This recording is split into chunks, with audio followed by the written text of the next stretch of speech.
या ठिकाणी आज पारंपरिक लोककला आणि लोककलावंत यासंबंधी थोडक्यात माहिती समजावून घ्यायची आहे। आणि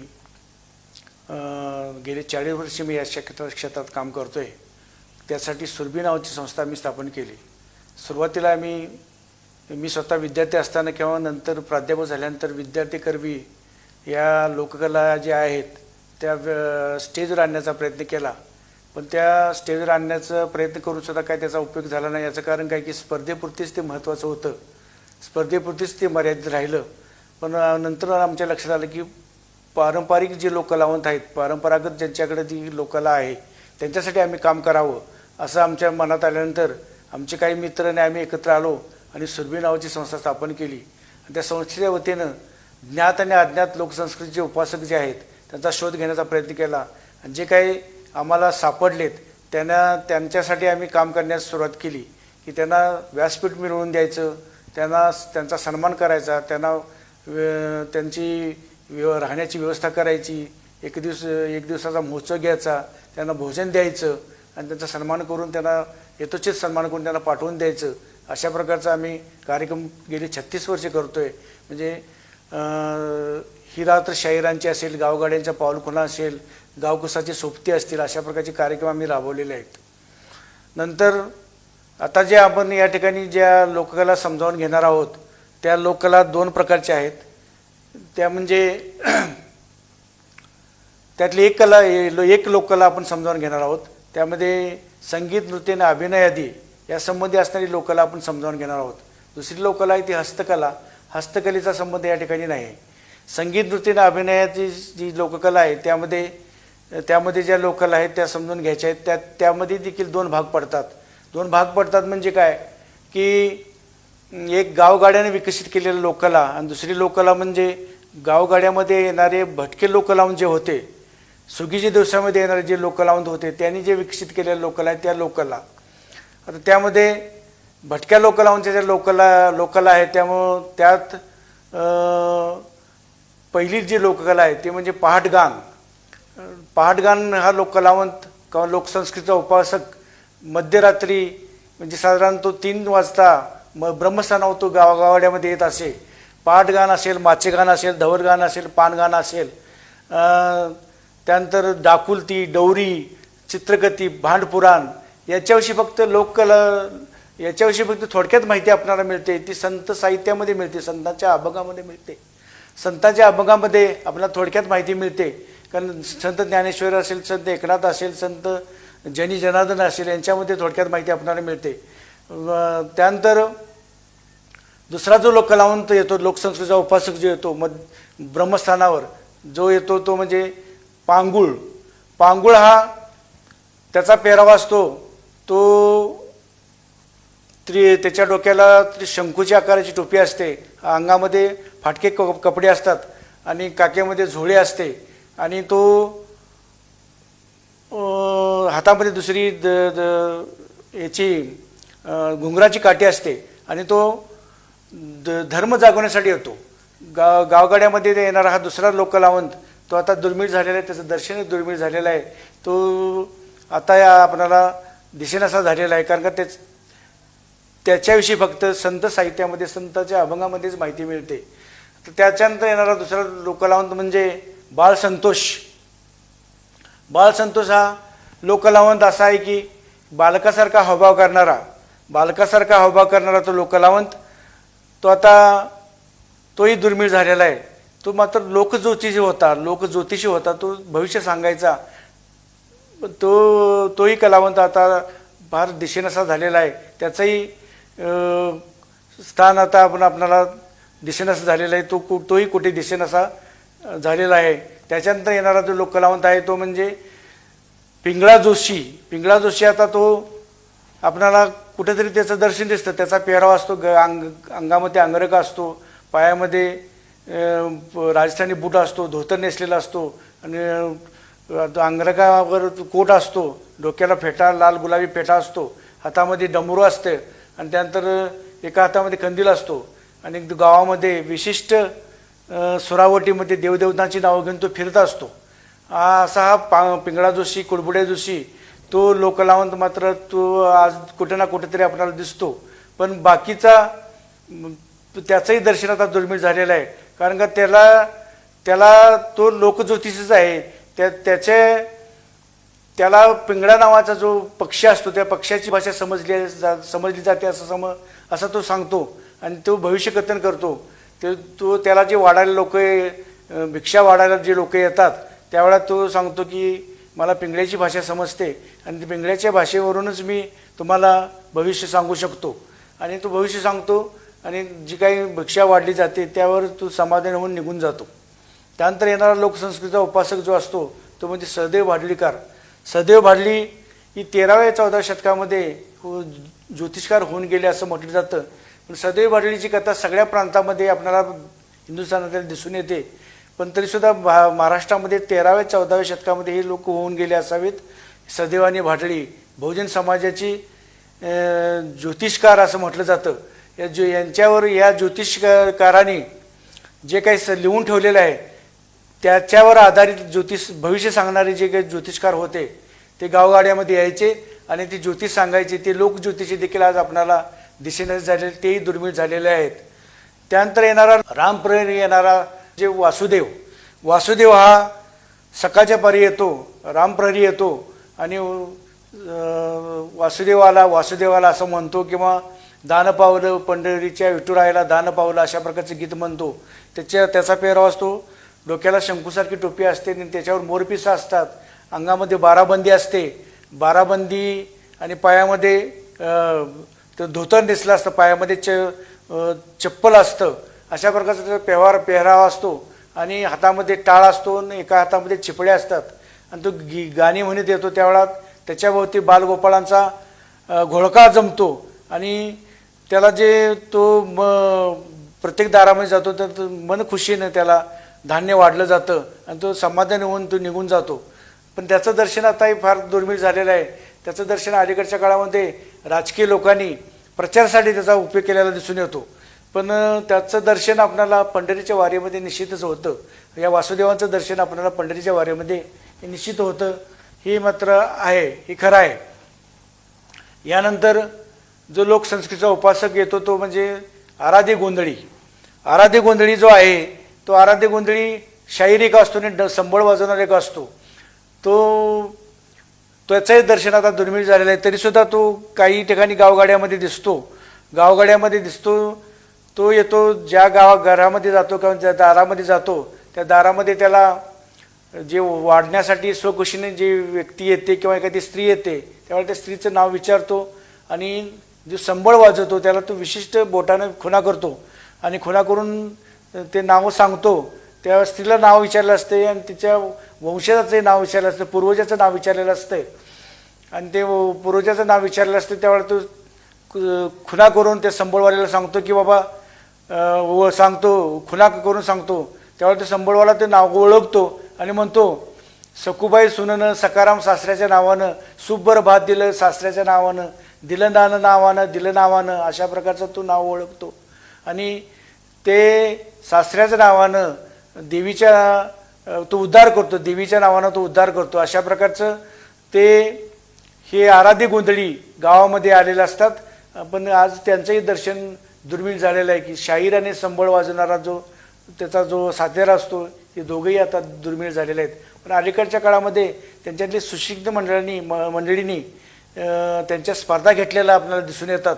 ते चांगली गोष्ट आहे कारण ही कला आज दुर्मिळ झालेली आहे की बोटानं खुणा करून नाव ओळखणे ही कला जी आहे ती कला दुर्मिळ झालेली आपल्याला दिसून येते.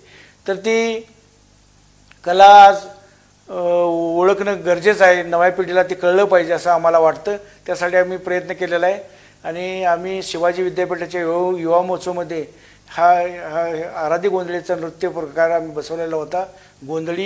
आराध्य गोंधळी याचं एकत्रीकरण करून शिवाजी विद्यापीठाच्या युवा महोत्सवमध्ये हा नृत्य प्रकार सादर केला होता आणि त्याला शिवाजी विद्यापीठामध्ये फर्स्ट प्राइज मिळालेलं होतं.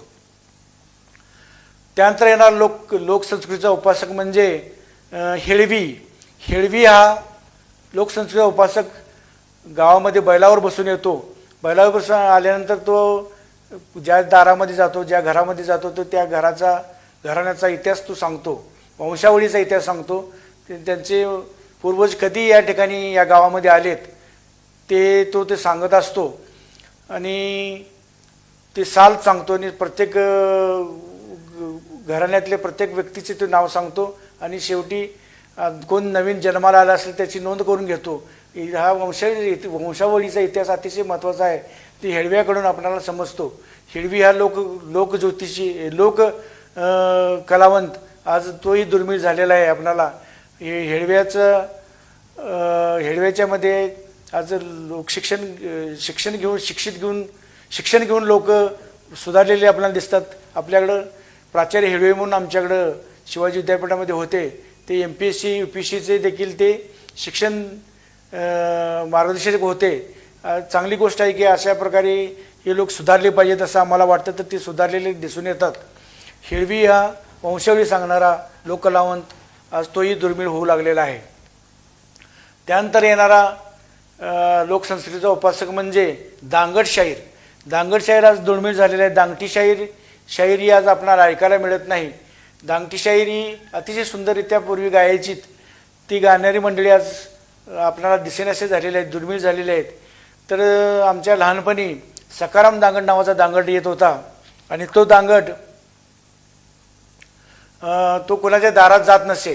तो चौकात किंवा ग्रामपंचायत दारामध्ये किंवा ग्रामपंचायतीच्या दारात किंवा मंदिरासमोर तो पोवाडा म्हणायचा. छत्रपती शिवाजी महाराजांचा पोवाडा म्हणायचा किंवा संभाजीराजांचा पोवाडा म्हणायचा किंवा उमाजी नायकांचा पोवाडा म्हणायचा किंवा विष्णू बाळांचा पोवाडा म्हणायचा. त्यावेळेला गावातले लोक सगळे एकत्र जमायचे. तो इतका त्याची खासियत अशी होती की गावातल्या लोकांचा पोवाड्यामध्ये नाव घ्यायचा. काही ठराविक लोकांचा प्रमुखांचा नाव घ्यायचा. नाव घेतल्यामुळं ते लोक खुश होऊन त्याला सुपानं भात घालायचे की इतकं त्याला भात जमायचं की गाडी भरून बैलगाडी भरून तो भात घेऊन जायचा. अशा तऱ्हेनं त्याची खासियत होती. तो अतिशय सुंदररित्या पोवाडा गात असे. दांगडी चालीचा पोवाडा म्हणण्याची पद्धत जी आहे ती पद्धत आज आपल्याला दिसेनाशी झालेली आहे. ते लोक आज आपल्याला दिसेनासे झाले. त्यांचं दर्शन दुर्मिळ झालेलं आहे. त्यानंतर येणारा लोककलावंत म्हणजे बहुरूपी आज आपल्याला गावामध्ये दिसेनासे झालेला आहे. तो शहरामध्ये सुद्धा कुठेतरी दुर्मिळ दिसतो. तो म्हणजे पोलिसाचा ड्रेस घालून आलेला असतो. पोलिसाचा ड्रेस घालून कोणाला तरी तो मोटरसायकलवाल्याला अडवतो, म्हणतो की तुमच्याकडे लायसन आहे का असं विचारतो. मी पोलीस आहे किंवा मी हेड कॉन्स्टेबल आहे असं तो म्हणतो. आणि गावामध्ये आला तर तो गीत म्हणतो, सखूबाई ठकूबाई लग्नाला चला, तुम्ही लग्नाला चला, कुंडूबाई धुंडूबाई लग्नाला चला, तुम्ही लग्नाला चला, अशा प्रकारची गीत म्हणून लोकांचं मनोरंजन करतो. पण आज तोही त्याचंही दर्शन दुर्मिळ झालेलं आहे. हा बहुरूपी पूर्वीच्या काळी ग्रुपनं ते यायचेत, विविध सोंग काढायचेत, पण ते आता ते लोक दिसेनासे झालेले आहेत. त्यांचंही दर्शन आज दुर्मिळ झालेलं आहे. त्यानंतर येणारा लोककलावंत म्हणजे मदारी गारुडी हा नागपंचमी दिवशी यायचा. नागाचे त्याच्यावर पेटारा असायचा. मग गावातली बाया बापड्या त्या पेटाऱ्याला नाग बाहेर काढून तो पुंगीने किंवा बिन वाजवून तो नागाचं दर्शन करायला लावायचा बाया बापड्यांना. मग ते नागाला ओवाळायला यायचे. गारुडी काही जादूचे प्रयोग पण करून दाखवत असे. पण तोही त्याचेही दर्शन आता दुर्मिळ झालेले आहेत. जादूगार एक शहरामधून दिसायचे आहेत आपल्याला. तिकटीवर एखाद्या जादूचे प्रयोग करतेले दिसायत होते. तेही आता त्याचे दर्शन दुर्मिळ झालेले आहे. जम्मुरे म्हणून खेळ करून दाखवत असत, त्याचे दर्शन आता दुर्मिळ झालेलं आहे. तर त्या खेळ करत असताना अचानक दुसरा एक येतो की बंगाली जादूगार म्हणून. तो म्हणतो की मी तुझे खेळ बंद पाडून टाकतो. आणि लोक ज्यावेळेला त्याला प्रतिसाद देतात, ती त्यांची चाल असते की त्यांच्यातलाच तो माणूस असतो आणि ते खेळ बंद पाडतो आणि त्याला प्रतिसाद लोकांचा मिळतो. आणि अशा प्रकारे लोक त्याला पैसे देतात आणि हा खेळ चांगला रंगात येतो आणि त्यांना पैसे मिळतात. आणि नंतर ते दोघं एकत्र येतात, बाहेर कुठेतरी जाऊन एकत्र येतात ते जादूगार. आणि हा खेळाचा प्रकार आज शहरामधून देखील बंद झालेला आपल्याला दिसून येतो. माकडवाले हे देखील लोक शहरामध्ये दिसत होतात, गावगाड्यामध्ये येत होते. पण ते माकडवाले आता ते बंद झालेले आहेत. प्राणी पाळायचं नाही अशी बंदी आल्यामुळं तेही आता बंद झालेले आहेत. की माकड दोन असायचे, एक नर आणि मादी. त्याला त्यांनी कपडे घातलेले असायचे. नर जो असो त्याला राजेश खन्ना नाव दिलेलं असायचं. मादी जे असेल त्याला हेमावली नाव दिलेलं असायचं. तर त्यांचं माकडाचं त्यांचा खेळ करून दाखवत असे, कोणाच्या उड्या मारून दाखवायचे असे, त्यांचे लग्न करून दाखवायचे आणि डमरू वाजवल्यानंतर ते स्वतः डमरू वाजवायचेत, माकडं देखील डमरू वाजवायचेत. अशा प्रकारचा खेळ करून दाखवत असत. पण ते राजेश खन्ना, हेमा मालिनी अशी नावं दिलेली असायची. ती दोन माकडं खेळ करून दाखवत असत. पण त्यांचे आता खेळ बंद झाल्यामुळं त्यांचंही दर्शन आता दुर्मिळ झालेलं आहे, त्यांचाही व्यवसाय बुडलेला आहे. अशा तऱ्हेनं हे लोककलावंत आज दुर्मिळ झालेले आहेत. दरवेशी नावाचे अस्वलवाले ते गावगाड्यामध्ये येत होते, त्यांचंही दर्शन दुर्मिळ झालं. कारण प्राणी पाळायचं नाही, अस्वल पाळायचं बंद झाल्यामुळं त्यांचा व्यवसाय बंद पडला. अस्वलाला घेऊन ते गावागाड्यामध्ये येत होते, त्या अस्वलाचा खेळ करून दाखवत असत. अस्वलावर कुस्ती खेळायचे, कुस्ती खेळत होते. कुस्ती खेळत असताना अस्वलाच्या केसालाही महत्त्व होतं, अंधश्रद्धेचा तो भाग होता. अस्वलाचे केस पायामध्ये बांधायचे, लहान मुलाच्या पायामध्ये बांधायचे, किंवा अस्वलाचे केस ताविदामध्ये घालून तो गळ्यामध्ये बांधायचा. अशा प्रकारची अंधश्रद्धा होती, तेही आज बंद झालेलं आहे. असं कारण का अस्वल पाळायचं नाही असं असल्यामुळं, त्याच्यावर बंदी आल्यामुळं त्यांचा व्यवसाय बंद पडलेला आहे. त्यांचंही दर्शन आता दुर्मिळ झालेलं आहे. आता त्यानंतर गावगाड्यामध्ये येणारा लोककलावंत म्हणजे संध्याकाळच्या वेळी येणारा लोककलावंत म्हणजे भुप्या गोंधळी आणि भुत्या गोंधळी. भुत्या गोंधळी, भुप्या गोंधळी, हे भुप्या गोंधळी आणि भुत्या गोंधळी हे रात्रीच्या वेळी येतात. ते त्यांचं वस्तीस्थान किंवा त्यांचं राहण्याचं ठिकाण जे असतं ते ज्या ठिकाणी अंबाबाईचं स्थानक असेल, क्षेत्र असेल किंवा तुळजाभवानीचं क्षेत्र असेल त्या ठिकाणी राहतात. आणि यांचा पेहराव जो असतो मळकटलेला असतो, त्यांचं बाराबंदी असते अंगावर, त्याच्यावर कवड्याच्या माळा असतात, गळ्यामध्ये कवड्याच्या माळा असतात, कमरेला कवड्याच्या माळा असतात आणि गळ्यामध्ये मोठा टाक असतो आणि गळ्यामध्ये तेलाची बुदली असते, हातामध्ये परडी असते आणि मंद असा पोत असतो, हातामध्ये दिवटा असतो आणि तो दिवटा घेऊन गावामध्ये येतात आणि गावामध्ये देवीची गाणी म्हणतात. देवीची गाणी म्हणत ते आलेले असतात. देवीची गाणी म्हणतात आणि की त्यांना मन स्वखुशीनं त्या लोकांना गावातील लोक भिक्षा वाढतात. स्वखुशीनं त्यांना भिक्षा वाढली जाते आणि ती समाधान होऊन निघून जातात. आपण त्यांचंही दर्शन आता कमी झालेलं आहे. ती गावगाड्यामध्ये येत नाहीत. ते ज्या ठिकाणी राहतात ते म्हणजे तुळजापूरचं भवानी माताचे क्षेत्र जे आहे त्या ठिकाणी ते राहतात किंवा कोल्हापूरच्या अंबाबाईच्या ठिकाणी ते राहतात. भराडी डवरी हा देखील लोककलावंत गावगाड्यामध्ये येत होता. भराडी डवरी म्हणजे त्याला नाथबुवा म्हणतात. नाथपंथी डवरी समाजाचे हे लोक आहेत की ज्या ठिकाणी ज्योतिबाचं क्षेत्र असेल, ज्या ठिकाणी भैरोबाचं क्षेत्र असेल त्या ठिकाणी यांचं राहण्याचं ठिकाण आहे. की नाथबुवा मोठं डमरं घेऊन गावगाड्यामध्ये येत होते. ज्योतिबाची कथा सांगून, भैरोबाची कथा सांगून ते भिक्षा मागत असत. तर त्यांचंही आता दर्शन दुर्मिळ झालेलं आहे. त्यांचं ठिकाण ज्या ठिकाणी ही जी शक्तिपीठ आहेत यांची जी ज्योतिबाचं जे ठिकाण असेल किंवा भैरोबाचं ठिकाण असेल त्या ठिकाणी हे लोक राहतात. एकेकाळी ज्योतिबाच्या वाडी रत्नागिरी जी ज्योतिबाचं ती ठिकाण आहे त्या ठिकाणी असणाऱ्या डवऱ्यांचा मोठा तमाशा होता. 80च्या दशकामध्ये मोठा तमाशा होता, गाजलेला तमाशा होता. म्हणजे डवऱ्याने देखील तमाशा केलेला आपल्याला दिसून येतो.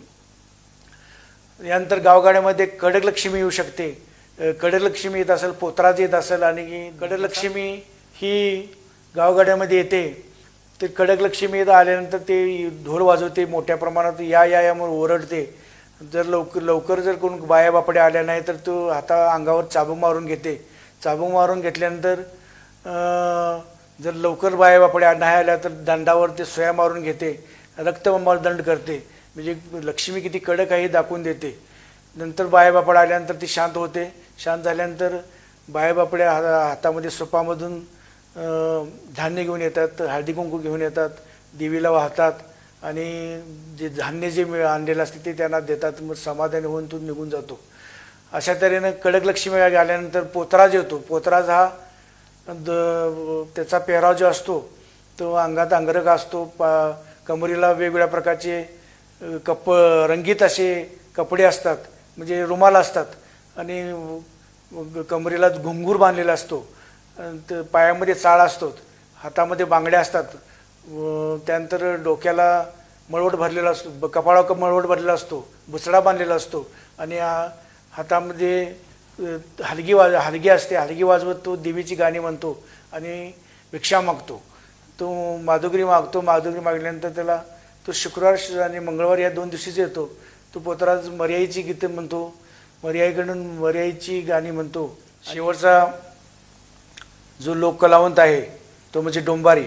डोंबारी हा गावामध्ये त्याची येतो त्यावेळेला तो शाळेमध्ये कुठेतरी वस्ती करतो किंवा बाहेर तंबू मारून, गावाच्या बाहेर तंबू मारून राहतो आणि रात्रीच्या वेळी त्याचा तो कार्यक्रम असतो. त्यावेळेला ढोल वाजवून किंवा आणखी वाद्य वाजवून तो लोकांना आवाहन करतो, या या या म्हणून लोक जमतात. नंतर तो खेळ करून दाखवतो. सुरुवातीला पोटावर दगड फोडून दाखवतो, विटांच्या माळा फोडून दाखवतो हातानं, त्यानंतर केसानं गाडी ओढून दाखवतो, दातानं ट्रॅक्टर ओढून दाखवतो, दोरीवरून चालून दाखवतो, डोक्यावर चहा करून दाखवतो. अशा वेगवेगळे खेळ प्रकार करून दाखवल्यानंतर त्याला लोक पैसे देतात, भाकरी देतात, धान्य देतात, जुने कपडे देतात. मग तो समाधान होऊन निघून जातो गावामधून. आता ही जे भटके लोक लावत आहेत ते आता दुर्मिळ, त्यांचं दर्शन दुर्मिळ झालेलं आहे. त्यासाठी शासनाने प्रयत्न केले पाहिजेत की लोकांना नव्या पिढीला समजल्या पाहिजेत, नव्या पिढीपुढे त्या आल्या पाहिजेत, नव्या पिढीला त्या समजल्या पाहिजेत, यासाठी प्रयत्न केले पाहिजेत. आणि नव्या पिढीनेही त्या स्वीकारल्या पाहिजेत. आपली लोकसंस्कृती श्रेष्ठ आहे, त्याचं ती लोकसंस्कृती जाणून घेतली पाहिजे. नाहीतर पाश्चिमात्य लोक आपल्या लोकसंस्कृतीचा अभ्यास करू लागलेले आहेत. नाहीतर शाहिराचा डफ किंवा रेणुकेचं चौंडकं वाद्य, रेणुकेचे जोगतीचं चौंडकेचं वाद्य हे आपल्याला अमेरिकेत बघायला मिळेल, हे लक्षात ठेवा. आता गावगाड्यामध्ये विकसित झालेल्या ज्या लोककला आहेत त्या आपण समजावून घेणार आहोत. सुरुवातीला कोकणामध्ये ज्या लोककला होत्या आहेत त्यामध्ये कोळी गीत आणि कोळी नृत्य. कोळी गीत हे अतिशय सुंदर असं गीताचा प्रकार आहे आणि नृत्याचा प्रकार आहे. आज लोकांना ते आवडतं, ताल धरायला लावतं. पुनवेची रात आज आली सागराला भरता आली, पुनवेची रात्र आज सागराला भरता आली, बंदराला जाऊ चला, वल्लवरी नकवा व वल्लवरी नकवा, अशा प्रकारची गीतं असतात. सुंदर नृत्य प्रकार आहे. आज शाळा कॉलेजमधून, स्नेहसंमेलनामधून हे लोककला प्रकार आपल्याला बघायला मिळतो. त्यानंतर कोकणामधील नाचाचा प्रकार, कलगीतुऱ्याचा नाचाचा प्रकार हा अतिशय सुंदर हा कला प्रकार आहे. परंतु त्यामध्ये बिभत्स अश्लील बोललं जातं, शिव्या दिल्या जातात, तरीसुद्धा कला प्रकार म्हणून चांगला आहे. मी एकदा त्या कार्यक्रमामध्ये गेलो होतो पाहुणा म्हणून. त्या शाहिराचे 2 ग्रुप असतात, कलगीवाला आणि तुरावाला. कलगी पक्षाचा शाहीर असला की तो काय करतो की मध्यभागी शाहीर उभा राहतो, साऊंड सिस्टीम चांगली असते, लाईट इफेक्ट चांगला असतो आणि वादक सभोवताला बसलेले असतात आणि नाचणारी मंडळी त्याच्या शाहिराभोवती असतात आणि शाहीर गाणे म्हणतो. ते भेदिक शाहीर पद्धतीने नाही तर वेगळ्या फिल्मी स्टाईलनं पद्धतीने गाणी म्हणली जातात. पण गाण्याचा कार्यक्रम झाल्यानंतर, नाचाचा कार्यक्रम झाल्यानंतर शेवटी तो शाहीर प्रश्न टाकतो दुसऱ्या शाहिराला आणि दुसरा शाहीर तशा पद्धतीने तो उभा राहतो. तशा प्रकारे त्याचा नाचाचा कार्यक्रम होतो आणि त्या शाहिरानं जर प्रश्नाचं उत्तर नाही दिलं तर तो शाहीर त्याला शिव्या देतो किंवा अश्लील बोलतो. असे ह्या प्रकार तो वाईट आहे. कारण का तो मला त्यावेळा भांड पुराणाचा आठवण झाली होती की भांड पुराण पूर्वीच्या काळी भांडांची जी बारी चालायची, स्पर्धा चालायची, त्यावेळी भांड देखील बिभत्स अश्लील आणि इचकट बिचकट बोलत होते. तशा प्रकारे बिभत्स अश्लील इचकट बिचकट बोलतात, अश्लील बोलतात. त्यामुळं भांड पुराणाची मला आठवण झाली होती. तर हा नाचाचा कार्यक्रम चांगला असून देखील त्यामध्ये अश्लील बोललं जातं, हे वाईट आहे. कोकणामध्ये दशावतार हे लोकनाट्य हा प्रकार आहे. दशावतार लोकनाट्यामध्ये पौराणिक कथा सादर केल्या जातात आणि पौराणिक कथा सादर केल्या तरीसुद्धा त्यामध्ये विनोद हे अतिशय चांगल्या पद्धतीने सादर केले जातात. रामायणामधली एखादी कथा सादर केली जाते त्यावेळा एखादा प्रसंग असा असतो की रामायणामध्ये सीता लक्ष्मण हे वनवासामध्ये असतात आणि ते रावण जेव्हा गोसाव्याचं सोंग घेऊन येतो आणि सीतेला पळवून नेतो त्यावेळा राम लक्ष्मण या दोघं सीतेचा शोध घेतात आणि ज्यावेळेला थकतात, शोधून थकतात त्यावेळेला ते म्हणतात की आता काय करायचं. त्यावेळेला लक्ष्मण तो रामाला आपण फार थकलेलो आहोत, आता करतो तरी हॉटेल बघूया, हॉटेल बघून आपण चहा घेऊया थोडा वेळ. तर रामायणामध्ये हॉटेल चहाचा काही संबंध नाही अशा प्रकारचा विनोद केला जातो आणि लोक मग हसतात.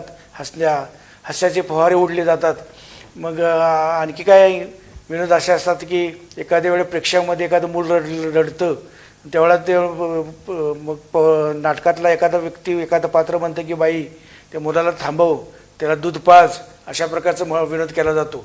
त्यानंतर महाभारतातले जर युद्धाचा प्रसंग असेल तर युद्धमध्येच थांबवलं जातं, म्हणजे की आता आपण थकलेलो आहोत, जरा थांबूया नंतर युद्ध खेळूया. मग त्यामुळे लोक हसतात. अशा प्रकारचे विनोद या दशावतार नाटकामध्ये केले जातात. तर अतिशय सुंदर प्रकारचे हे लोकनाट्य प्रकार आहे. तर तो कलाप्रकार अजूनही टिकून राहिलेला आहे. कोकणामध्ये अतिशय सुंदर हा कलाप्रकार असल्यामुळं तो टिकून राहिलेला आहे. त्यानंतर धनगरी ओवी गजनृत्यकार.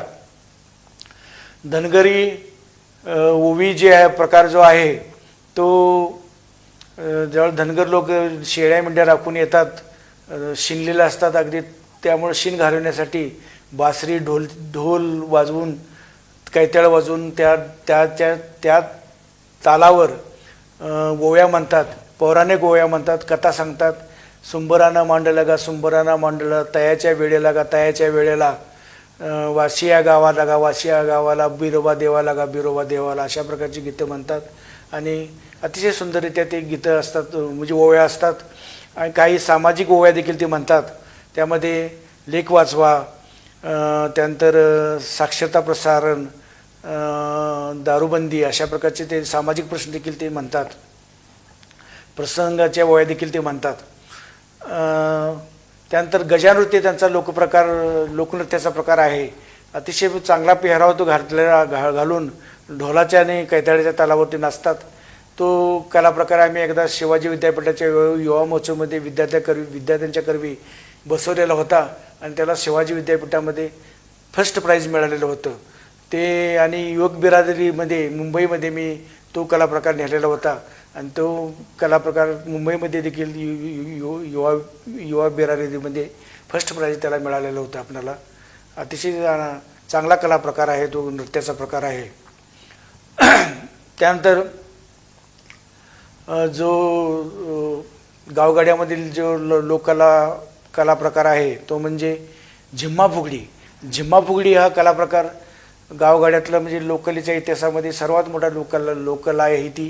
कारण का गावगाड्यामधील लहान मुलीपासून ते म्हाताऱ्या आजीपर्यंतची सर्व स्त्रिया त्यामध्ये सहभागी होतात, म्हणून त्यामुळं सर्वात मोठा हा लोककला आहे. कारण का अगदी लहान मुलीपासून मोठ्या म्हाताऱ्या आजीपर्यंत सहभागी होतात. म्हणजे 10 बायकापासून 100 बायकापर्यंत किंवा 500 बायकापर्यंत त्यामध्ये सहभागी होतात. झिम्मा चालू असताना, झिम्मा खेळत असताना झिम्मा 5 मिनिटाचा असतो, 10 मिनिटाचा असतो किंवा 1 तासाचा देखील असतो. मग त्यामध्ये झिम्याची गीतं अशी असतात की तांदूळवाडीच्या सोनार दादा, साकड्या घडी व सोनार दादा, राजाच्या तळ्यावर मोर पाणी पिऊन अरण्यात जातो, अशा प्रकारची पौराणिक गीतं असतात, ऐकीव गीतं असतात. त्यानंतर आई माझं डोकं दुखते कशानं ग लेकी तुझं, माझा खावा आणशील गा ग, बाजारला तू जाशील गा ग, तुला आणतो की ग, अशा प्रकारची गीतं असतात. आणि ज्यावेळेला झिम्मा चालतो त्यावेळेला खेळाचे प्रकार खेळले जातात. त्यामध्ये फुगडी असते, काठोटकाना असतो, त्यानंतर छुईफुई असते, घागर घुमवणे असते, सूप नाचवणे असते, इतरही खेळाचे 70 प्रकार त्यामध्ये असतात.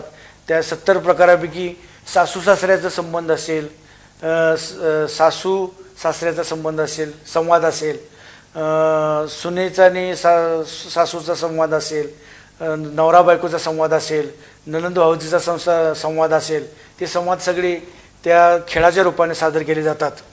अशा तऱ्हेनं ते झिम्मा सादर केला जातो. अलीकडच्या काळामध्ये ती लोकांना संपती काय अशी भीती निर्माण झाली होती, परंतु कोल्हापूर जिल्ह्यामध्ये काही संस्थांनी पुढाकार घेऊन या स्पर्धा घेतल्या गेलेल्या आहेत. अलीकडे गेली सलग 8 वर्षे माजी खासदार धनंजय महाडिक आणखी त्यांच्या पत्नी सौ अरुंधती महाडिक वहिनी साहेब यांनी सलग 8 वर्षे झिम्मा लोककला महोत्सव घेतलेला होता, झिम्मा फुगडीचा. त्यामध्ये जवळजवळ 10,000 बायका सहभागी होत होत्या. मी त्या झिम्मा फुगडीचा परीक्षक म्हणून काम केलेलं आहे आणि जवळजवळ 5 लाखाचं बक्षीस त्याला ठेवलेलं होतं. आणि गेले 2 वर्षे ते बंद आहे, कारण का महापूर आला कोल्हापुरामध्ये. आणि दुसरं म्हणजे यावर्षी कोरोनाचे महामारी असल्यामुळे ते बंद झालेलं आहे. नाहीतर ही लोककला टिकवण्यासाठी त्यांचं मोठं योगदान आहे. अतिशय सुंदररित्या ते स्पर्धा घेतलेली होती त्यांनी. वर्ल्ड रेकॉर्ड झालं असतं, पण ते या कारणामुळं ते बंद झालेलं आहे. त्यानंतर दुसरी लोककला म्हणजे लेझिम खेळण्याचे कलाप्रकार आज गावगाड्यामध्ये बंद झालेला आहे. तरीसुद्धा कैताळ, हलगी आणखी घुमकं याच्या तालावर लेझिम पूर्वी खेळलं जात होतं. की लेझिमाचे अनेक डाव असतात, अनेक प्रकार असतात, त्यांचे ग्रुप असतात. त्यांचे 6 लोकांचा ग्रुप, 8 लोकांचा ग्रुप, 10 लोकांचा ग्रुप असा ग्रुप असतो.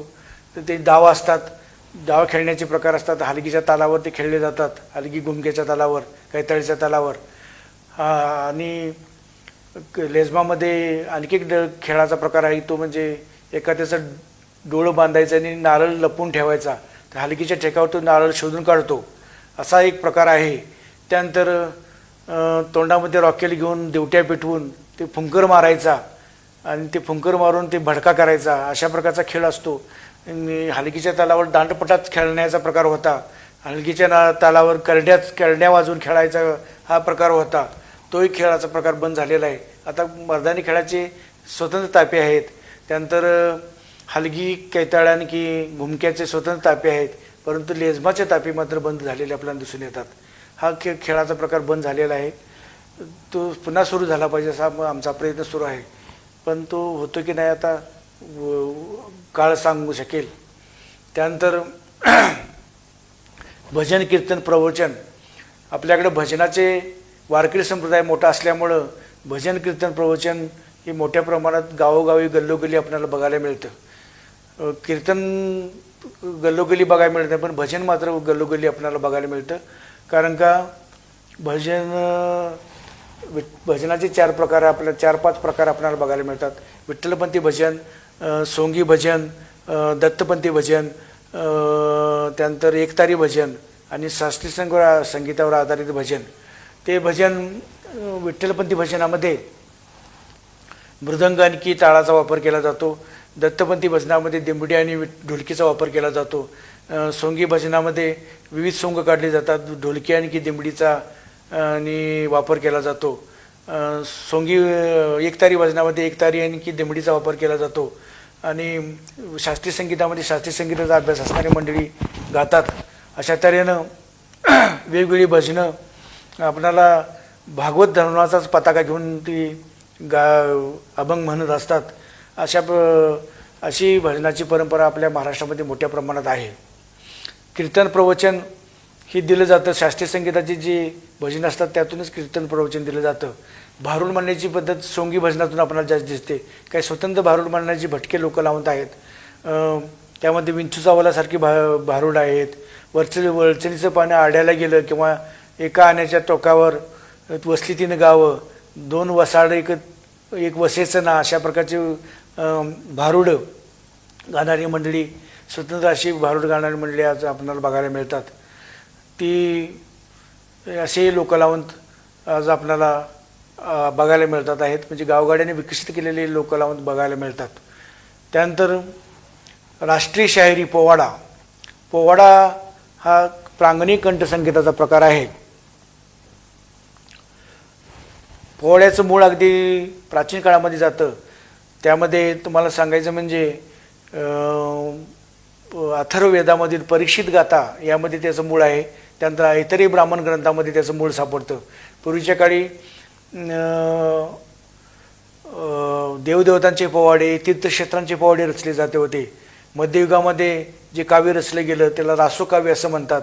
जास्त करून राजपूत राजांचे शौर्याच्या गाथा लिहिल्या गेल्या आहेत. त्या गाथांना रासोकाव्य असं म्हटलेलं आहे. ते भाटाने लिहिलेले आहेत. भाटांचं काव्य म्हणजे रासोकाव्य असं म्हटलं जातं. ही भाट मंडळी ज्यावेळा राजपूत घराणी काही महाराष्ट्रामध्ये आलीत त्यावेळा भाट मंडळी देखील महाराष्ट्रामध्ये आली. भाटानेच देखील महाराष्ट्रामध्ये येऊन तशा प्रकारचं काव्य रचलं. सिद्धूरावळ नावाचा भाट महाराष्ट्रामध्ये त्यानं रासोकाव्य रचलेलं आहे. भाटांची जागा नंतर गोंधळ्याने घेतली. गोंधळी सदैवर रासोकाव्य गावं लागलेत, पोवाडे गावं लागलेत. गोंधळी शिवकाळामध्ये जशी शिवाजी महाराजांची तलवार तळपू लागली तशी शाहिरांची लेखणी तळपू लागली आपल्याला असं म्हटलं जातं. अज्ञानदासानं अफजलखानाच्या वधाचा पोवाडा रचला. त्यानंतर तुळशीदासानं तानाजी मालुसरे आणि बाजी पासलकरचा पोवाडा रचलेला आहे. या शाहिरांचा गौरव दरबारामध्ये झाला, मोठा सन्मान झालेला आपल्याला दिसून येतो. नंतरच्या काळामध्ये मात्र छत्रपती संभाजीराजांच्या काळामध्ये असू दे किंवा राजारामांच्या काळामध्ये असू दे, छत्रपती ताराराणी साहेबांच्या काळामध्ये असू दे, काही शाहिरांची रचना झालेली दिसत नाही किंवा शाहीर उदयास आलेले दिसत नाहीत. कारण का सतत युद्धामुळे, युद्धाच्या धामधुंदीमुळे कदाचित शाहिरी निर्माण झाली नसावी. पण नंतर शाहूंच्या कारकिर्दीमध्ये, सातारच्या शाहूंच्या कारकिर्दीमध्ये आणि पेशवाईंच्या कारकिर्दीमध्ये शाहिरांची मोठी फळी निर्माण झाली. त्यामध्ये शाहीर परशुराम, शाहीर रामजोशी, शाहीर सगनभाऊ, शाहीर होनाजी आणि बाळा, शाहीर रामा सटवा, शाहीर लहरी मुकुंदा, शाहीर गंगू हैबती, शाहीर सगनभाऊ, अशा प्रकारे मोठ्या प्रमाणात शाहिरांची मोठी फळी निर्माण झाली. आणि त्यांनी वीरांचे शूरांचे मोठ्या प्रमाणात पोवाडे रचले. युद्धाचे प्रसंग पोवाड्याच्या रूपाने रचले. आणि त्या काळामध्ये लावण्या रचल्या गेल्या. जी तमाशाची जन्मदात्री लावणी रचली गेली. पण तमाशाचा गाभा जो आहे ते वग मात्र रचला गेला नाही. तमाशाचा गाभा वग हा नंतरच्या काळामध्ये रचला गेला. तो म्हणजे विष्णुदास भावेंच्या संगीत नाटकावर आधारित उमाजी सावळजकर आणि बाबाजी मांगे यांनी मोहना बटवा नावाचा पहिला वग रचला. त्यांनी पहिला वग रचला. पण त्या काळामध्ये पोवाड्याची रचना मात्र प्रचंड प्रमाणात झालेल्या आपल्याला दिसून येतात. युद्धाचे प्रसंग मोठ्या प्रमाणात रचले गेले. इतिहासाची मोठी साधनच तयार झाली, अस्सल साधनं तयार झाली असं आपण म्हणू. नंतर इकडे कोल्हापूर संस्थानामध्ये शाहूरायांच्या काळामध्ये मोठ्या प्रमाणात सत्यशोधकी समाजाची स्थापना झालेली होती. आणि सत्यशोधक समाजाने काय केलं की शाहिरांची जी फळी तयार झाली होती त्यांना एक संदेश दिला की बाबा तुम्ही समाजाचं प्रबोधन करणार, तशा प्रकारची तुम्ही रचना करा, अशा प्रकारचा त्यांनी संदेश दिलेला होता. पण इकडे काय झालं की पेशवाईचा शेवट झाला होता. आणि पेशवाईचा शेवट झाल्यानंतर दुसऱ्या बाजीरावाला पदच्युत केलं आणि त्याला ब्रह्मावर त्या ठिकाणी पाठवल्यानंतर तिथं त्याला वार्षिक 1 लाख रुपये पेन्शन देण्याचं ठरवलं. आणि तिथंच तो त्याला नजरकैदेमध्ये ठेवला होता. मग पेशवाई गेल्यानंतर राजेशी संपली. मग कशाचा पायपूस कशाला नव्हता. सर्वत्र अराजकता माजली होती. आणि मग विकृत समाज निर्माण झालेला होता. असं चित्र तयार झालं होतं. त्यावेळेस या शाहिरांनी काय केलं, जे शाहीर राहिले होते त्यांनी विकृत समाजाचं चित्रण आपल्या काव्यामध्ये निर्माण केलं. नवीन काव्य निर्माण झालं की ज्या शाहिरांनी वीरांचे शूरांचे पोवाडे लिहिले रचले त्या शाहिरांनी विकृत चित्रण आपल्या काव्यामध्ये आणलं. त्यामुळे ही वाईट स्थिती निर्माण झाली होती. या वाईट स्थितीतून बाहेर काढण्यासाठी पुढं हैबती बाबाचा जन्म झाला असं म्हटलं जातं. हैबती बाबांनी भेदिक शाहिरीचा माध्यम वापरून त्यांनी समाजाची जी अधोगती झाली होती त्या अधोगतीतून समाजाला बाहेर काढण्याचा प्रयत्न केला, यशस्वी प्रयत्न झाला असं म्हटलं जातं. तर ते खरोखरच शाहीर हैबती हा प्रकांड पंडित होता. तर पुढील काळामध्ये त्याने हैबतीने मोठा उपयोग करून घेतलेला आहे की समाजाचा उद्धार करण्यासाठी आपल्या बुद्धिमत्तेचा. इकडे शाहीर कोल्हापूर संस्थानामध्ये सत्यशोध समाजाने मोठं काम केलेलं आहे. जे शाहूरायांच्या मार्गदर्शनाखाली जे काही शाहीर तयार झाले होते ते त्या शाहिरांनी त्यामध्ये शाहीर रामचंद्र माळी, शाहीर आबाजी माळी, शाहीर बाबाजी उतरेकर, शाहीर लहरी हैदर यांनी वीरांची शूरांची पोवाडे रचलीच. त्याचबरोबर समाज प्रबोधन पोवाडे रचून समाजाचं प्रबोधन केलं की आपण पारतंत्र्यात आहोत याची जाणीव त्यांनी केलेली होती लोकांची, पण आपण सुधारलं पाहिजे, आपली सुधारणा झाली पाहिजे, आपण यासाठी त्यांनी प्रयत्न केलेला आपण दिसून येतो. इकडे आणि दुसऱ्या बाजूनं असं झालं की आपण पारतंत्र्यात आहोत, इंग्रजाच्या जोखडातून मुक्त झालं पाहिजे यासाठी स्वातंत्र्य सावरकरांनी पोवाडे रचले, कवी गोविंदांनी पोवाडे रचले. दक्षिण महाराष्ट्रामध्ये काही शाहीर घराणे पुढे आलेले दिसून येतात. त्यामध्ये सांगलीचे दीक्षित घराणं पुढं आलं. त्या दीक्षित घराण्याचे दीक्षित बंधूंनी आपण पारतंत्र्यात आहोत याची जाणीव करून दिली आणि त्यासाठी इंग्रजांच्या लाट्याखाल्या काही प्रसंगी जेलमध्येही ते गेलेत, तरीसुद्धा त्यांनी आपलं ध्येय सोडलं नाही आणि शाहिरीच्या माध्यमातून आपण स्वातंत्र्य लढा त्यांनी उभारला होता. त्यानंतर पुढं स्वातंत्र्य मिळाल्यानंतर काही संयुक्त महाराज चळवळ उभारली गेली. त्या संयुक्त महाराज चळवळीमध्ये अण्णाभाऊ साठेंचं योगदान मोठं आहे, शाहीर अमर शेखांचं योगदान मोठं आहे, शाहीर गवाणकरांचं, शाहीर जैनुचांचं मोठं योगदान आहे, गोवा मुक्ती संग्रामामध्ये त्यांचं मोठं योगदान आहे. लालबावटा कलापथकांचं त्यांनी स्थापन केलेलं हे ह्या कलापथकाचं मोठं योगदान आहे. नंतर आज कोल्हापूर जिल्ह्यामध्ये मोठं शाहिरांचं मोठं योगदान दिसतं, कारण का ही कला टिकवलेली आहे. आज शिवशाहीर डॉक्टर राजू राऊत, शिवशाहीर शाहीर विशारद डॉक्टर आझाद नायकवडी, शाहीर कॉम्रेड सदाशिव निकम, शाहीर शहाजी माळी, शाहीर श्यामराव खडके, शाहीर महेश पाटील, शाहीर अजित आयरेकर, शाहीर संजय मिंचेकर, जाधव मिंचेकर, शाहीर संजय जाधव इचलकरंजीकर, शाहीर विजय जगताप, शाहीर राजाराम जगताप, स्वर्गीय शाहीर राजाराम जगताप, शाहीर कुंतीनाथ करके यांचं मोठं योगदान आहे. सांगलीचे शाहीर बजरंग आंबी यांचं मोठं योगदान आहे. शाहीर सम्राट देवानंद माळी यांचं मोठं योगदान आहे. त्यांचा मुलगा पृथ्वीराज माळी, त्यानंतर बालशाहीर अमोघराज आंबी, त्यानंतर शाहीर मोहन यादव, शाहीर आलम बागणेकर, शाहीर त्यांचे वडील रमजान बागणेकरचं मोठं योगदान आहे. शाहीर दादा पासरकर पुण्याचे, शाहीर हेमंत मावळे पुण्याचे, त्यांचं मोठं योगदान आहे. शाहीर हिंगींचं मोठं योगदान होतं. शाहीर अखिल भारतीय शाहीर परिषदेचे शाहीर साबळेंचं मोठं योगदान होतं. शाहीर विठ्ठल उमगांचं मोठं योगदान होतं.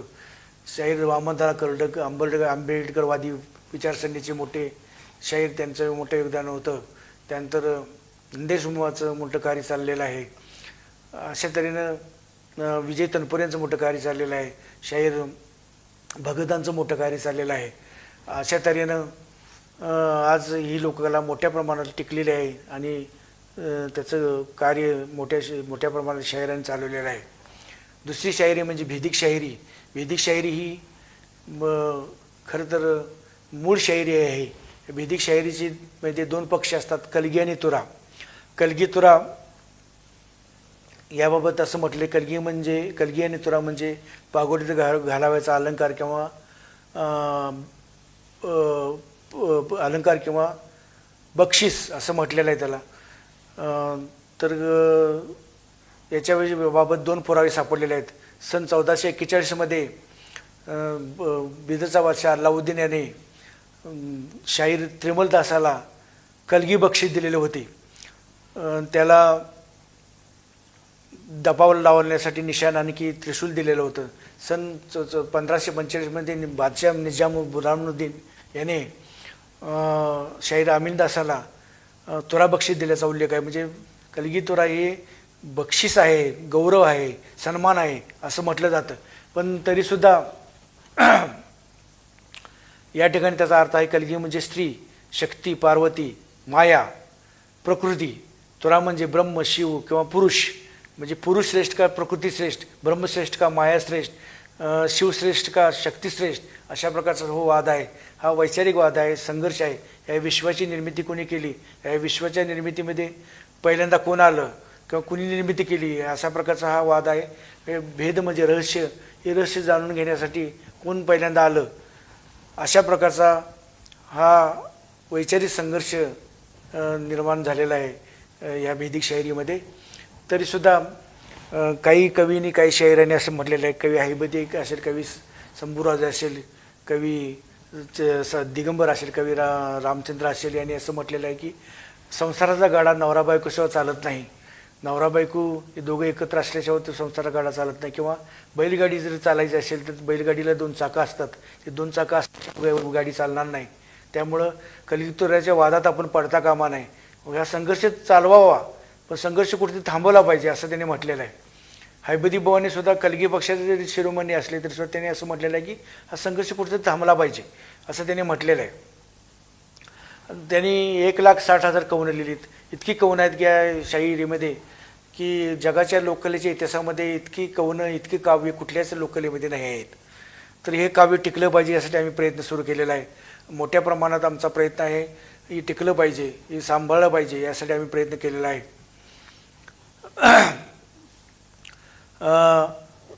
या हैबती बुवांचा शिष्य शंभुआनानं हैबती बुवाकडून फारकत घेतली. गुरुपासून पहिल्यांदा फारकत घेतली आणि तुरा पक्षाचा झेंडा खांद्यावर घेतला. याचं कारण काय की हैबतीला शह द्यायचा त्याने निर्णय घेतलेला होता की आपल्या गुरुला शह द्यायचा. तुरा पक्षाचा झेंडा खांद्यावर घेतल्यानंतर त्यांनी तुरा पक्षाचे ज्येष्ठ शाहीर त्यावेळेचे कवी रामानरू त्यांच्याकडून त्यांनी दीक्षा घेतली. रामानरू हे सांगली जिल्ह्यातील मणिराजुरीचे, त्यांच्याकडून दीक्षा घेतली. रामानरूचे गुरु तासगावचे बाबाजी पाटील यांच्याकडून त्यांनी ती दीक्षा घेतलेली आहे. बाबाजी पाटील, रामानरू आणि शंभू आणि राजू हे दोघंजण आहेत. राजू तांबुळे हा मुसलमान त्यांचा मित्र. शंभूराजू ही परंपरा ती तुरा पक्षाची आहे. आणि हैबती बुवांना त्यांनी शह देण्याचा प्रयत्न केला, पण हैबती बुवा त्यांना कधी शरण येऊ शकले नाही. किंवा ते आहे त्यांची ताकद मोठी होती, त्यांची बुद्धिमत्ता मोठी होती, ते कधी शरण येऊ शकले नाहीत. तरीसुद्धा हैबतीच्या प्रश्नांना उत्तर देण्याचं धाडस शंभूराजूने केलेलं आहे. हे महत्त्वाची बाब आहे. म्हणजे हैबतीच्या प्रश्नांना शंभूराजूच उत्तर देऊ शकत होता आणि शंभूराजूच्या प्रश्नाला हैबतीच उत्तर देऊ शकत होता, हे महत्त्वाचा भाग आहे. आता तुम्हाला सांगायचं म्हणजे यामध्ये जे प्रश्न असतात, आध्यात्मिक प्रश्न असतात आणि की ऐकीव काही प्रश्न आहेत. पण भेदिक शायरीमध्ये गुरुकडून दीक्षा घ्यावी लागते, त्याशिवाय भेदिक शायरी समजत नाही. गुरु ज्याचा प्रबळ असेल त्यालाच भेदिक शायरी समजते. मी ऐकीव प्रश्न दोन सांगणार आहे, त्याचे उत्तर पण सांगणार आहे. ऐकीव प्रश्न असा आहे की रामायणातला प्रश्न आहेत, दोन्ही पण हैबतीने सांगितलेले ते प्रश्न आहेत. पूर्वीच्या काळी बाऱ्या लागायच्या. पट्टीबापुराव शाहीर पट्टीबापुरावची बारी ही फार मोठी बारी होती. पट्टीबापुरावनी शाहीर दगडूबाबा साळी, पुण्यामध्ये ती बारी होती. 15 दिवस बारी चालली होती. बारी म्हणजे स्पर्धा होती. 15 दिवस ही स्पर्धा चालली होती. 15 दिवस पुण्याच्या आसपासचे लोक गाड्या करून ते बारी ऐकायला येत होते. तर ती बारी सुटली नाही, ती सोडली गेली. 15 दिवस बारी चाललेलीच होती. दररोज ती बारी ऐकायसाठी लोक येत होते. मग ती सोडली गेली. मग आज सुद्धा बाऱ्या घेतल्या जातात, पण 1 दिवसाच्या बाऱ्या असतात, ती बारी सोडली जाते. नंतर दुसऱ्या शहरांना ते भेदिक गाणी म्हणायला लावतात आणि ती सोडली जाते बारी. तर आज मी 2 प्रश्न सांगणार आहे. त्यामध्ये पहिला प्रश्न असा आहे, धात बसावे धात उठावे गोष्ट सांगतो खरी, बिन बापाचा पुत्र जन्मला आई बी नव्हती घरी. म्हणे हैबती, गुणीराज हैबती म्हणे, ह्या धात बसावे धात उठावे गोष्ट सांगतो खरी, बिन बापाचा पुत्र जन्मला आई बी नव्हती घरी. ही रामायणातली कथा आहे. ज्यावेळी रावणाचा वध करून राम, लक्ष्मण, हनुमंत आणि सीता माऊली ही ज्यावेळा अयोध्येमध्ये आलीत, अयोध्येमध्ये आल्यानंतर काही दिवसानं सीता गरोदर राहिली. गरोदर राहिल्यानंतर रामाना काही सवय होती की वेषांतर करून अयोध्येमधून फेरी मारायची. एक दिवशी ती फेरी मारण्यासाठी गेली असताना त्यांना एक घटना दिसली की एक परीट आपल्या बायकोला मारत होता. त्याची बायको माहेरला बरेच दिवस राहिली होती आणि बाहेर येऊन ती आली होती आणि बाहेर तू घरामध्ये तिला घेत नव्हता. तू म्हणत होता की मी राम ऐकतोय तुला घरात घ्यायला. रामानं 14 वर्षे बायको वनवासात होती, ह्याच्यात होती, रावणाच्या ताब्यात होती, तर ती ती घेतली, तसं मी तुला घेऊ शकत नाही असं तो म्हणत होता. ते ऐकलं रामानं.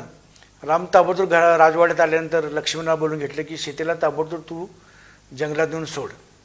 सीतेला जंगलात नेऊन सोडल्यानंतर सोडायचा असा निर्णय घेतल्यानंतर लक्ष्मणाला आश्चर्य वाटलं, काय करायचं.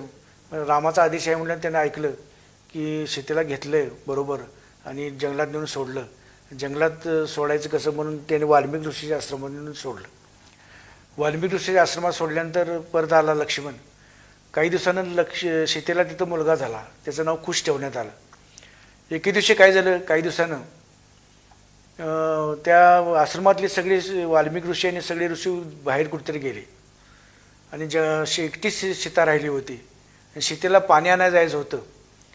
मग मूल पाळण्यात होतं. ते मुलाला कसं ठेवायचं एकट्याला म्हणून, कारण स्वापदी जंगलामधली येतील आणि ते मुलाला खायतील म्हणून. मग त्याने काय केलं, तिनं काय केलं की मुलाला घेऊन जायचं आणि पाणी घेऊन यायचं असं ठरवलं. मग ते मुलाला घेऊन गेली आणि पाणी आणण्यासाठी गेली. तोपर्यंत वाल्मिक ऋषी आली, बघतात तर पाण्यात मुलगा नाही. मुलगा नाही म्हणल्यानंतर त्यांनी काय केलं की मंत्रानं मुलगा तयार करायचा निर्णय घेतला. लवाळा नावाचा जे वनस्पती आहे, लवाळा नावाचा वनस्पती, त्या वनस्पतीचा त्यांनी अभिमंत्रानं तो मुलगा तयार केला. आता इतिहासाला हे मान्य नाही, परंतु रामायणातली कथा आहे, पौराणिक कथा आहे, ती मान्य करायला लागेल. मग ती त्या मंत्रानं तो मुलगा तयार केला आणि तो पाण्यात झोपवला. थोड्या वेळानं सीतामाई आली, बघतात तर त्यांच्या काकेचा मुलगा तसाच मुलगा तो पाळण्यात आहे. त्यांना ती मग सगळी घटना समजावून सांगितली. मग ह्या घटनेची कथा अशी आहे की बिन बापाचा पुत्र जन्मला आई बी नव्हती घरी. म्हणजे रामचंद्राला नाही माहीत नाही आणि सीतामाईलाही माहीत नाही. म्हणजे बिन बापाचा पुत्र जन्मला आई बी नव्हती घरी. या प्रश्नाचं उत्तर आहे. त्यानंतर असा प्रश्न आहे, दिसाचे चारिचंद्र पाहिले, चारिचंद्र सारखा नामाचा उच्चार. वाल्मिकी ऋषीने केले कथन, म्हणे गुणीराज हैबती. दिवसाचे चारिचंद्र पाहिले. दिवसाचे चारिचंद्र कोणते, तर ह्यात कविकल्पना पण आहे. रामायणातील कथा आहे. ज्यावेळेला अयोध्येत ही मंडळी आली, ज्यावेळेला रावणाचा वध करून, राम, सीता, माऊली, हनुमान आणखी लक्ष्मण, त्यावेळी देवानी पुष्पवृष्टी त्यांच्यावर केली. त्यावेळेला सूर्य हा देव आलेला होता, दिवस होता. चंद्र त्यावेळेला आलेला होता, चंद्र हा आकाशाला चंद्र आलेला होता. त्यावेळेला शंकर आलेला होता, शंकराच्या डोक्यावरचा चंद्र होता. दोन चंद्र ते झालेत. आणि दुसरे दोन चंद्र म्हणजे प्रभू रामचंद्र, हे कविकल्पना आहे. आणि सीतेचा मुखचंद्र असं त्यांनी म्हटलेलं आहे. सीतेचा मुखचंद्र म्हणजे हा यात कविकल्पना आहे. असे दिवसाचे चारिचंद्र पाहिले, म्हणजे दिवसाचे चारिचंद्र पाहिले असं पण त्यांनी सांगितलं. आता एक प्रश्न प्रेक्षकांसाठी मी सांगतोय, ते तुम्ही त्याचा शोध घ्यायचा. वनवासी वनवासी माझा राम चालला, वनवासी तिघेजण राम, सीता, लक्ष्मण. लक्ष्मण वनात जाई, कंदमुळे आणून देई, आपण उपवासी राही ठावे कोणाला. लक्ष्मण वनात जाई, कंदमुळे आणून देई, आपण उपवासी राही ठावे कोणाला. तो लक्ष्मण वनात जायचा, कंदमुळे आणायचा आणि आपण उपवासी राहायचा, ते कोणाला माहीत होतं हे सांगायचं. त्यानंतर रावण गोसावी होऊन सीता नेली त्याने चोरून. कोणता दिवस कोणते नक्षत्र सांगा आम्हाला, कोणता दिवस कोणते नक्षत्र सांगा आम्हाला. तमाशातला प्रश्न आहे. तमाशात हा प्रश्न विचारला जातो, तमाशातल्या बारीमध्ये हा प्रश्न विचारला जातो. कोणता दिवस कोणते नक्षत्र सांगा आम्हाला. बापूबुवा करी अशी जुळणी, बाबूराव पाटील लागोत चरणी, दूधगंगेची निर्मळचानी, दूधगंगेची निर्मळ पाणी लागे रुचीला, वनवासी वनवासी माझा राम चालला. अशा प्रकारचा प्रश्न आहे. आता शेवटचा जो शेवटची जी लोककला आहे ती म्हणजे तमाशा. तमाशा हा भेदी शायरीमधून निर्माण झालेला आहे. तमाशामध्ये शाहीर पट्टी बापूराव, शाहीर भाऊ फक्कड हे मोठे शाहीर होऊन गेले. शाहीर विठाभाऊ नारायण गायकवाड, भाऊ बापू मांग, शाहीर शिवाशंभा कोल्हापूरकर, काळू बाऊळचा तमाशा, त्यानंतर नारायण वसळेकर, शिवराम बोरगावकर, छोटेखान, दत्ता महाडिक, जगताप पाटील, चंद्रकांत दत्ता महाडिक, त्यानंतर केरवा समडोळकर, घाट नांद्रेकर, सावळजकरचा तमाशा, ज्योतिबा डोंगराचा डवऱ्यांचा तमाशा, रजपुतवाडीकरांचा गोसाव्यांचा तमाशा, अशा अनेक तमाशे, शेकडो तमाशे, रघुवीर खेडकरांचा तमाशा, शेकडो तमाशे होऊन गेले. पण ते तमाशे सोंगाड्याच्या नावावर तमाशे होते, नर्तकींच्या नावाच्या तमाशावर होते. पण आज मूळ तमाशा संपलेला आहे. मूळ तमाशा राहिलेला नाही, झाडाकडचा तमाशा राहिलेला नाही, पारावरचा तमाशा राहिलेला नाही, भेदिक शाहिरीवरचा आधारित तमाशा राहिलेला नाही. भेदिक शाहिरी आल्याशिवाय तमाशा होत नव्हता. तमाशागिरांना, आजच्या तमाशागिरांना तमाशा येत नाही आहे. आज तमाशाची जी विविध अंगे आहेत त्यामध्ये गण, गवळण, भेदिक झगडा, मुजरा, बतावणी, फार्स आणि तमाशाचा मूळ गाभा म्हणजे वग, तो आज बघायला मिळत नाही. बघायला मिळतो पण त्याला बघायला कोण नसतं. आता गणगवळण झाले की व्हरायटी शो होतो तमाशामध्ये. व्हरायटी शो फक्त व्हरायटी शो ऐकण्यासाठीच तरुण पिढी आलेली असते. त्यावेळेला नर्तकी 10-15 नर्तकी आणलेल्या असतात, त्या नाचतात. फक्त गण कशा तरी रडत कडत होतो, गवळण कशी तरी रडत कडत होते. आणि त्यानंतर व्हरायटी शो होतो की हिंदी सिनेमातले गाणी लावले जातात. हिंदी सिनेमातली गाणी फक्त ऐकायची, वनसमोर म्हणायचं की ते झालं की संपलं. मग 20-25 गाणी झाली की संपलं तमाशा. ती सगळीच वगाला सुरुवात झाली की बतावणी नाही, फारसं नाही, हे सगळं बंद होतं. वगाला सुरुवात झाली की 4 म्हातारी माणसं तेवढी वगाला थांबतात. त्यामुळं बाकी सगळी निघून जातात. मग थापाची हलगी जी असते ती थापाची हलगी ती संपलेली आहे. ढोलकीची जुगलबंदी, थापाची हलगीची जुगलबंदी आज ऐकायला मिळत नाही.